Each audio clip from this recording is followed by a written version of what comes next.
Hi, everybody. I'm Brittany Lewis with Forbes Breaking News. Joining me now is St. Louis County Prosecutor Wesley Bell. Wesley, thank you so much for joining me. Thanks for having me. You are challenging Congresswoman Cori Bush in the Democratic primary. Before we get into that race, can you first talk to us about why you were compelled to enter politics? So my first foray into politics was as a city councilman in a small city you may have heard of, Ferguson, Missouri. I was elected in 2015 in the midst of protest and unrest, and worked with not only our law enforcement partners, but community partners, protesters, to bring community policing, to bring court reforms, and most importantly, get Ferguson off of the front page and off of national news for the negative things. And so I'm proud of that work. It required bringing people together in order to accomplish that. But we were able to do that and continue to do that. And now and after that, I ran for St. Louis County Prosecutor. St. Louis County is the largest county in the state of Missouri. It's a unique place with 88 municipalities, 55 police departments. But we worked together, and that was deliberate. We built the relationship so that we knew that if we were going to move this county forward, it needed to be with all of our partners working together, and that's what we've been able to do. And so I'm really proud of that work, and I think that's the exact same approach we need in D.C., and that's exactly what I intend to bring. And let's fast forward to today. You were going to run for Senator Josh Hawley's seat, but then you changed course a little bit and switched to Congress. Can you explain that switch for us? Yeah, it was a culmination of things. I believe that we are not getting the type of representation that folks in this district want and deserve. I think we need a congressperson who is going to be here on the ground, that is going to be transparent, that is going to be visible to constituents right here. And also, we need folks who understand the complexities and nuances of what's going on in what is a very dangerous world right now. When we see wars in Ukraine, when we see terrorist attacks in Israel, I think we need folks who understand the gravity of these situations, representing us on the national level as well. But also, we have issues with increased gun violence and crime right here in this district. And so we have to be able to do two things at once. We have to be able to do three things at once. But that requires folks working together, coming together. And that's the approach that I'm going to bring as the next congressperson. You just said your district is not getting the representation that people want and deserve. And I'm assuming you're talking about Cori Bush then in that. So how is she not giving the people what they want?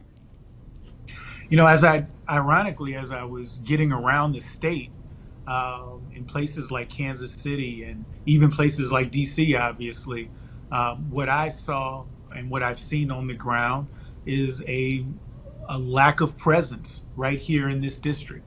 And one thing that I learned in my first time as an elected official, as a city councilman, is that your platform is driven by your constituents. When I first ran for election, I had what I thought was the best platform ever created, and I got into my first community meeting and literally just tore it up because my constituents told me what their concerns were, and the light switch went off, and I knew that these were the things that I should be fighting for. And so as county prosecutor, I've continued to do that. I've continued to be at community meetings. I've continued to be wherever I'm asked to be, because I think it's important that elected officials show up. That's a big part of this job, showing up and being visible to your constituents, listening to your constituents, and that's exactly what I intend to bring as the next congressperson. Let's dive into some policy a little bit. How would you say then you differ from Congresswoman Cori Bush? I think there's a clear distinction. As a city councilman, I work to calm tensions between police and protesters, so that we could bring real change, real reform. And we saw community policing. We've seen court reforms. and not just in Ferguson, but in the region, working with our community partners. As county prosecutor, we've aggressively prosecuted serious and violent offenders because we know that public safety is an issue with everyone, whether you're from a big city, small city. But also, we know that there's a large bucket of folks that are struggling with mental health issues and substance abuse and opioid abuse that need help. And so we've expanded our treatment programs, and I'm really proud of those programs, of the 2,200 people that we've been able to divert from a jail cell to a treatment program. These are low-level nonviolent offenders. We're talking a 5.9 recidivism rate, a 96% success rate. And so I'm really proud of that. But that came by listening to my constituents, being here, working with community partners. And I think that's a clear distinction. And so I don't look at it as running against any particular candidate or the incumbent.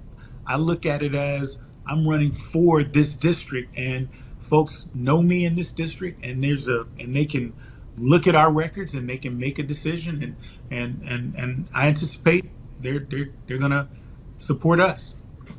Sure, I totally understand, but to be fair, you are challenging her for this seat, so she often aligns herself with far left Democrats. Would it be fair to say that you are a more moderate Democrat then?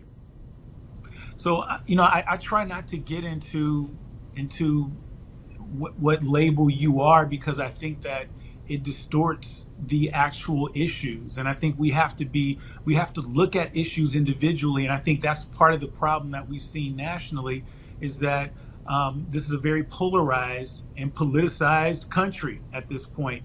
And folks tend to choose their positions on issues based on what their party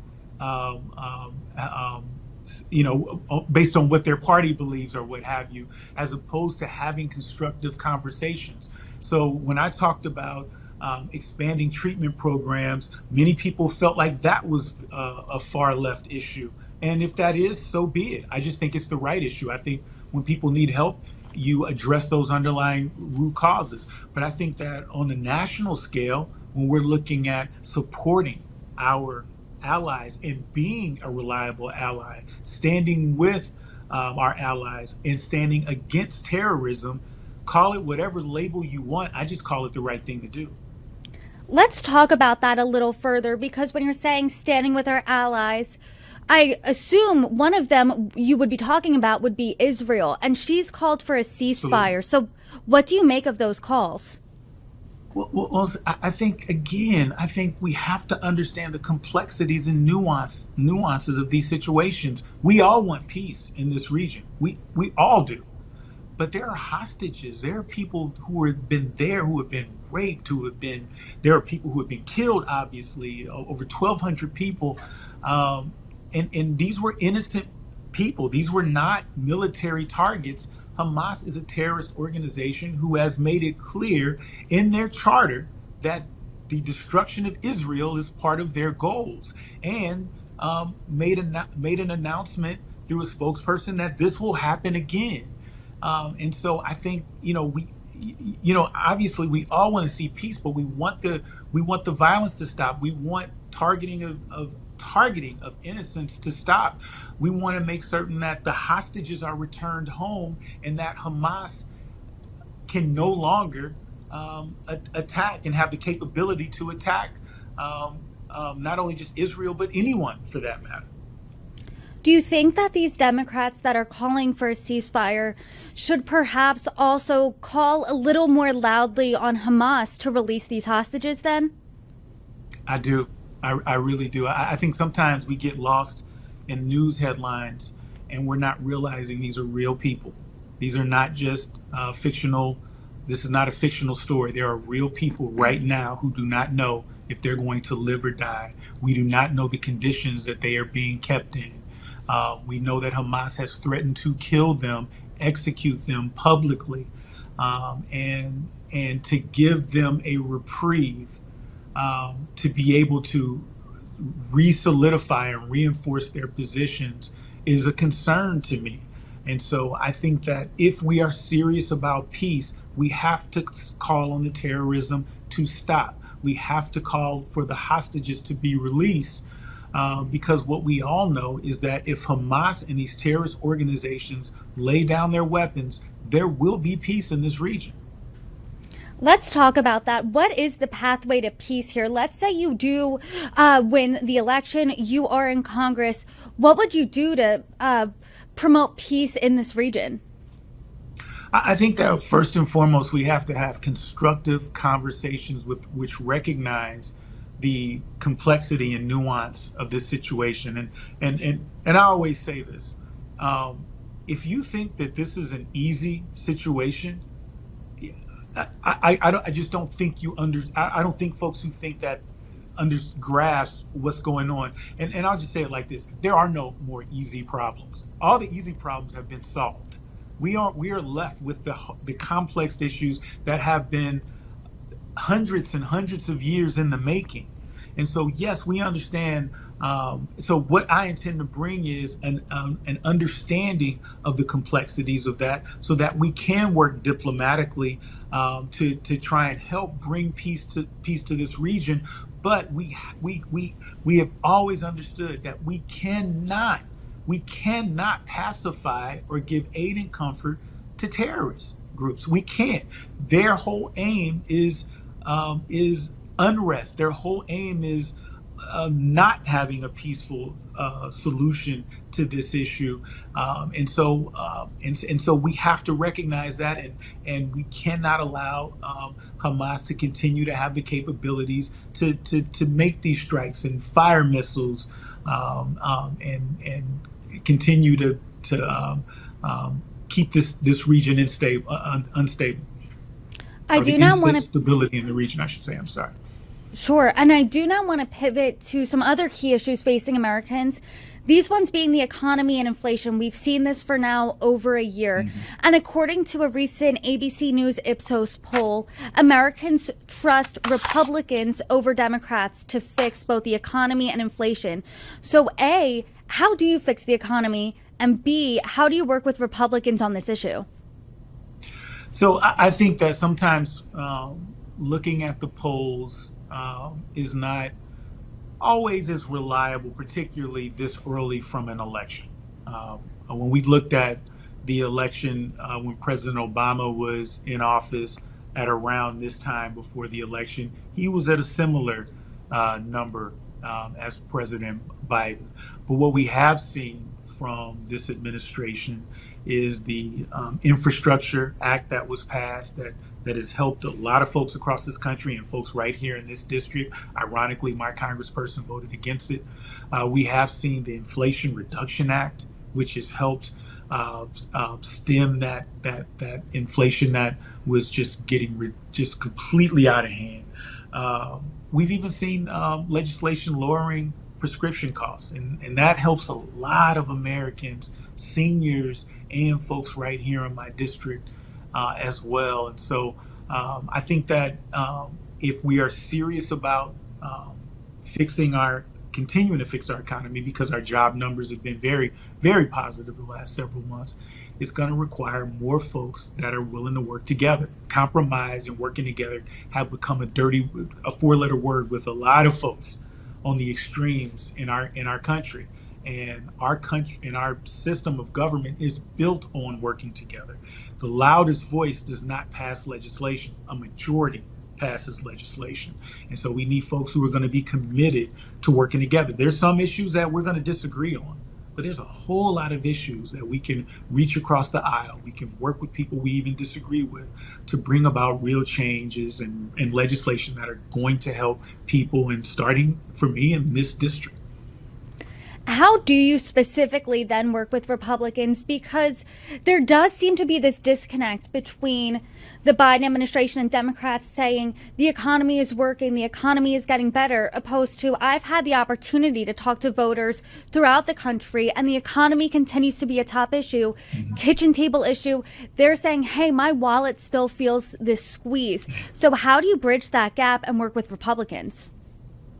I think first and foremost, we have to we have to do a better job of getting the narrative out of what actually is happening with the economy, because there's some positives that are showing job growth, inflation coming down. But you're right. Sometimes it takes a while for people to recognize that. And when you're dealing with your day to day and just trying to put food on the table, you're not paying attention to the ups and downs of the market and the economy on a daily basis.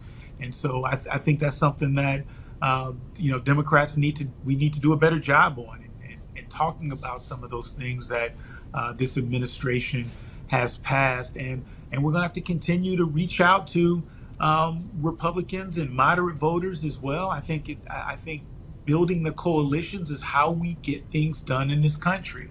And I think that there's a lot of folks who are tired of the voices on the extremes getting all the headlines, while the majority of folks want to work together and want to see what's in the best interest of this country, get legislation that supports that to get passed. And that's what I intend to bring as the next congressperson. I have a history of it. I have a track record of bringing people together and working together. My days in Ferguson, which if you go back to 2015, that was not an easy situation as county prosecutor in a place with 88 municipalities and 55 police departments, but yet you don't hear about the dysfunction you hear in other places in St. Louis County, because we work together. And that's the approach that I'm going to take to DC, to bring resources right back to this district, but also recognizing on the world stage we need steady and effective leadership in an ever increasing dangerous world, and I'll bring that as well. Let's look into the future a little bit. What's next for your campaign? Right now, it's all about reaching out to constituents, and